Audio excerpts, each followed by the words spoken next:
भारत की शूटिंग दुनिया में एक नाम बरसों से अलग चमकता है। एक ऐसा नाम जिसने ट्रैप शॉट की गूंज को राष्ट्रगान की धुन में बदला। एक ऐसा नाम जिसने खुद को सिर्फ स्पर्धाओं में नहीं बल्कि मन और मैदान दोनों में साबित किया।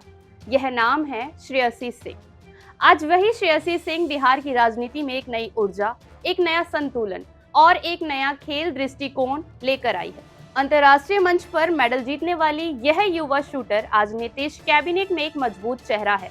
और अब जब बिहार की खेल प्रणाली को नई दिशा दी जा रही है, तो इससे बेहतर कप्तान कोई और नहीं हो सकता था।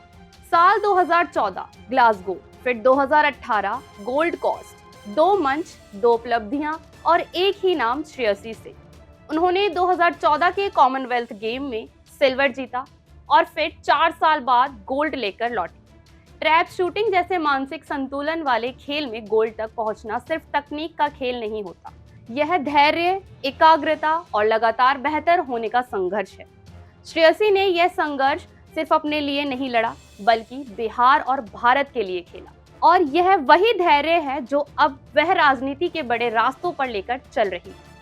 श्रेयसी उस परिवार से आती है जहां राजनीति सिर्फ करियर नहीं, बल्कि जनता की सेवा का माध्यम रही है। उनके पिता दिग्विजय सिंह एक ऐसा नाम जिसने बिहार की राजनीति और केंद्र की सरकार दोनों में अपनी मजबूत उपस्थिति दर्ज की। विदेश राज्य मंत्री, रेल राज्य मंत्री और साथ ही national rifle association of India के अध्यक्ष। उनकी मां पुतुल देवी भी बांका से सांसद रही। श्रेयसी के भीतर नेतृत्व की शुरुआत यहीं से हुई। वह राजनीति में भले 2020 में औपचारिक रूप से उतरी, लेकिन मैदान उससे पहले ही उनकी रणनीति और जनसंपर्क की समझ देख चुका था। 2019 में मां के चुनाव में उन्होंने पूरा अभियान संभाला था। जब 2020 में भाजपा ने जमुई से श्रेयसी को टिकट दिया, तो यह फैसला सिर्फ राजनीतिक नहीं बल्कि रणनीतिक था। युवा चेहरा, स्वच्छ छवि, मजबूत पारिवारिक पृष्ठभूमि और अंतर्राष्ट्रीय उपलब्धियां, यह एक ऐसा संयोजन था जिसे अनदेखा नहीं किया जा सकता था। जमुई की जनता ने उन्हें पहली ही बार में समर्थन दिया और वह विधायक बनी। पहली बार होने के बावजूद वह कभी निष्क्रिय नहीं रही।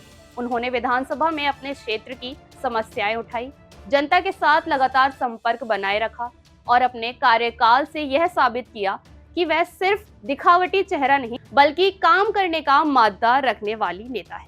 नीतीश कुमार जब 10वीं बार मुख्यमंत्री बने तो नया मंत्रिमंडल नए संकेत लेकर आया और इसी सूची में एक चर्चित नाम शामिल हुआ, श्रेयसी सिंह, बिहार की नई खेल मंत्री। यह एक संदेश था कि बिहार अब खेलों को गंभीरता से लेने वाला है और यह बात खुद खिलाड़ियों तक भी पहुंची। मुंगेर, जहां राइफल एसोसिएशन 1963 से काम कर रहा है, वहां वर्षों से खिलाड़ियों को एक आदर्श शूटिंग रेंज की कमी खटकती आई है। आज वही खिलाड़ी कहते हैं, अब हमारी आवाज सरकार तक सीधी पहुंचेगी, क्योंकि खेल मंत्री सिर्फ कोई नेता नहीं बल्कि अंतर्राष्ट्रीय स्तर पर मेडल जीत चुकी शूटर है, जिन्हें खिलाड़ियों की पीड़ा और जरूरतों की सही पहचान है। Munger DJ college shooting range के युवा खिलाड़ी आज नई ऊर्जा के साथ अभ्यास करते हैं। उनकी आंखों में उम्मीद है कि राज्य में शूटिंग खेल अब एक नई ऊंचाई पर पहुंचेगा। लाइसेंस प्रक्रिया पहले खिलाड़ियों के लिए सबसे बड़ी बाधा हुआ करती थी। लंबी फाइलें, महीनों इंतजार और बार बार खारिज होने का डर। अब खिलाड़ियों को विश्वास है कि जब खेल मंत्री खुद शूटर रही हैं, तो यह प्रक्रिया आसान, डिजिटल और पारदर्शी होगी। राष्ट्रीय कोच, बेहतर उपकरण, अत्याधुनिक रेंज, नियमित ट्रेनिंग कैंप, यह अब खिलाड़ियों की मांग नहीं बल्कि एक भविष्य की दिशा बन रही है। वैसे श्रेयसी सिंह ने कार्यभार संभालते ही पहला बड़ा ऐलान किया। बिहार में हर 2 साल में बिहार स्टेट गेम्स आयोजित होंगे।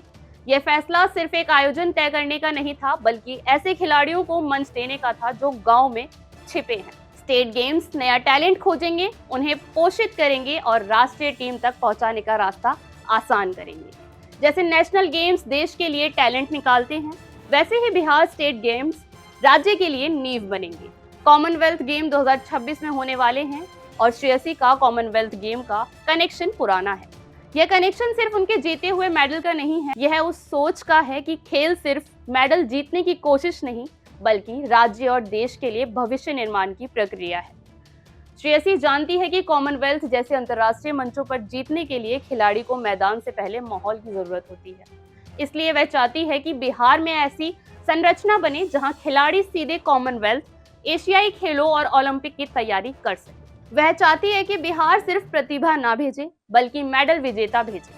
उन्हें उम्मीद है कि आने वाले कॉमनवेल्थ गेम में बिहार के खिलाड़ी निर्णायक भूमिका निभाएंगे। और इसका रोमांच यह है कि जो खिलाड़ी कभी स्वयं कॉमनवेल्थ में गोल्ड जीतकर लौटी थी, आज वही अगले चैंपियनों को तैयार करने वाली कप्तान बन गई।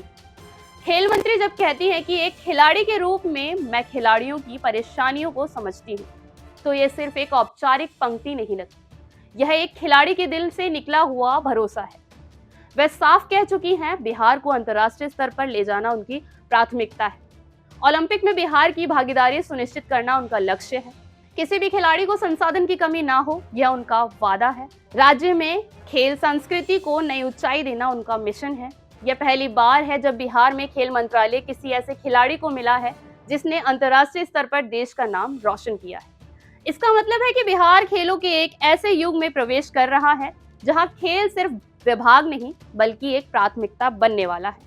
मुंगेर से पटना तक, जमुई से बांका तक, शूटर से एथलीट तक, हर खिलाड़ी आज नए सपनों के साथ आगे देख रहा है। अंतिम अध्याय लंबी रेस का घोड़ा। राजनीतिक विश्लेषक कहते हैं श्रेयसी सिंह लंबी रेस का घोड़ा है। यह सिर्फ उनकी पृष्ठभूमि या काम का आकलन नहीं बल्कि उनके भीतर की जिद का विश्लेषण है। वह मैदान में भी नहीं रुकी और राजनीति में भी नहीं रुकने वाली। उनका सफर अभी शुरू हुआ है और बिहार का खेल भविष्य अब एक ऐसे कप्तान के हाथ में है जिसने खुद मैदान पर खड़े होकर जीत का दबाव महसूस किया है। निशाने के खेल में कहा जाता है सबसे कठिन निशाना वह होता है जिसे आप खुद से तय करते हैं।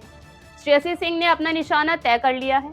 अब देखना यह है कि बिहार के खिलाड़ी इस नए नेतृत्व के साथ कितनी दूर तक उड़ान भरते हैं और शायद आने वाले कॉमनवेल्थ गेम्स में जब नया मेडल मंच पर चमकेगा तो उसके पीछे एक नई कहानी होगी, एक गोल्डन शूटर से बनी बिहार की खेल मंत्री की कहानी।